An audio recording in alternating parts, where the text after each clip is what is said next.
जिस प्रकार से एक बच्चे को नींद से उठाया जाता है, बच्चों को कैसे उठाया जाता है नींद से?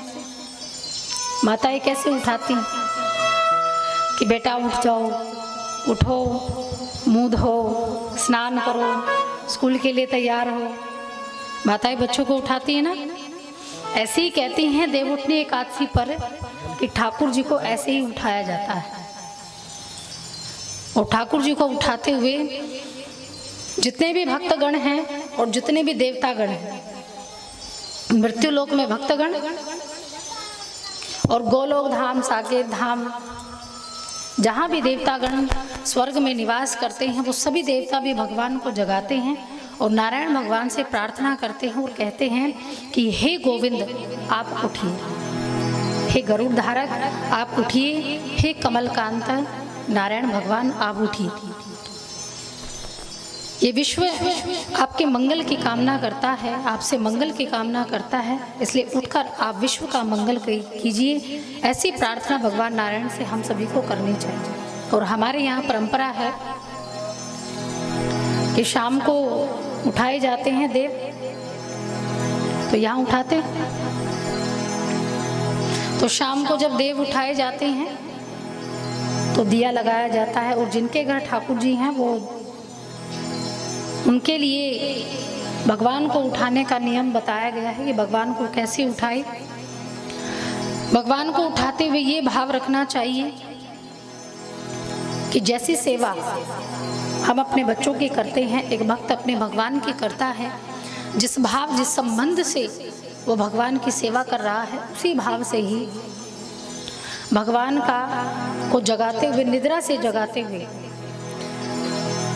रंगोली का इस दिन विशेष महत्व दिया गया है कि गेरुआ, एक तो होता है गेरुआ और दूसरी होती है खड़िया।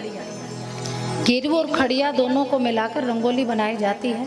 तो इस दिन मुख्य द्वार पर रंगोली जरूर बनाइए और उसके साथ साथ भगवान के मंदिर के नीचे जहाँ आसन बिछाया जाता है वहाँ भी रंगोली जरूर बनानी चाहिए। जिस प्रकार लक्ष्मी पूजन पर हम ये मानते हैं कि माता लक्ष्मी घर में प्रवेश करती है, वैसे ही देवउठनी एकादशी पर हम ये मन में भाव रखते हैं कि भगवान नारायण माँ लक्ष्मी के साथ यहाँ विराजमान हो, हमारे जीवन को धन्य बनाए, हमारे जीवन का कल्याण हो।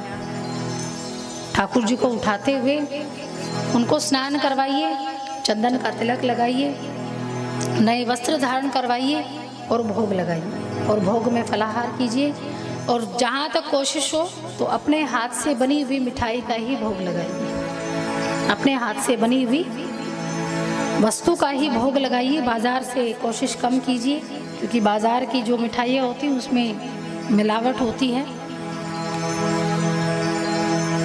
तो इसलिए घर में कोशिश करें कि माताएं भोजन बनाएं तो उसी से ठाकुर जी को भोग लगाएं और अपने जीवन में कल्याण की कामना हम सभी को करते हुए देवों को उठाना चाहिए। और आज के दिन ही तुलसी शालिग्राम विवाह भी किया जाता है। तो तुलसी शालिग्राम विवाह के दिन क्या करना है? जिनके यहाँ बेटी नहीं होती, जिनके यहाँ बेटी ना हो, तो वो निश्चित ही उनको अपने जीवन में एक बार तुलसी और शालिग्राम जी का विवाह करना चाहिए।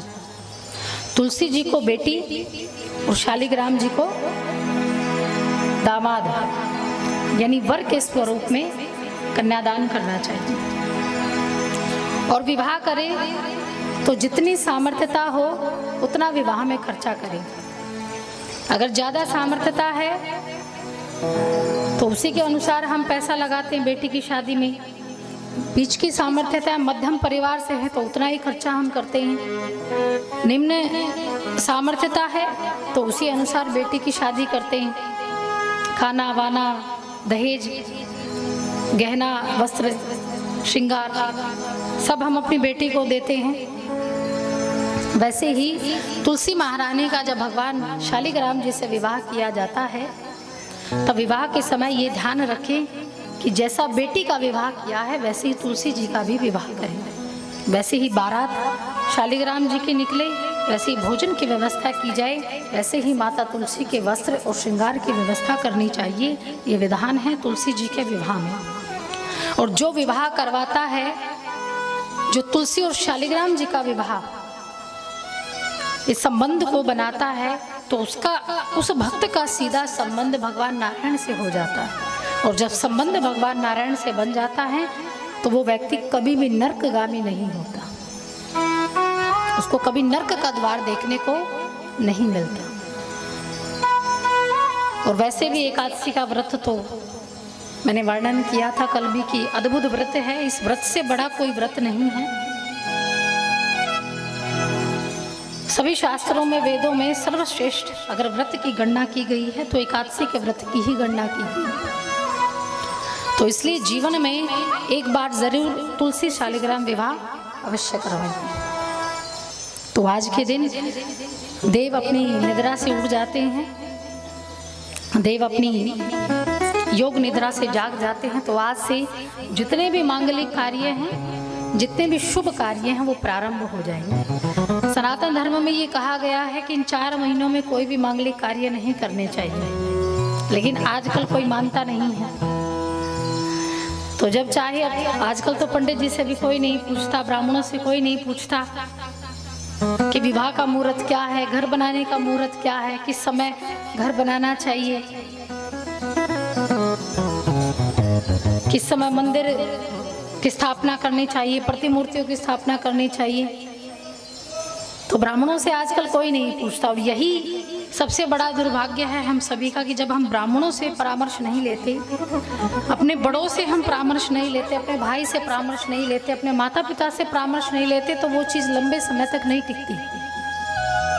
आप रिश्ते ही ले लीजिए, शादी विवाह के रिश्ते ज़्यादातर कितने समय तक चलते हैं? साल 2 साल भी मुश्किल हो जाते हैं। तो उसका सबसे बड़ा कारण ये भी होता है कि समाज उसका साक्षी नहीं है ना। जब कोर्ट में भी शादी करनी होती तब भी एक गवाह की जरूरत पड़ती है। कोर्ट में भी कोई आपसी जब विवाह करते हैं तो वहां भी गवाह मांगे जाते हैं। और यहाँ जब समाज में शादी की जाती है तो पूरा समाज गवाही देता है।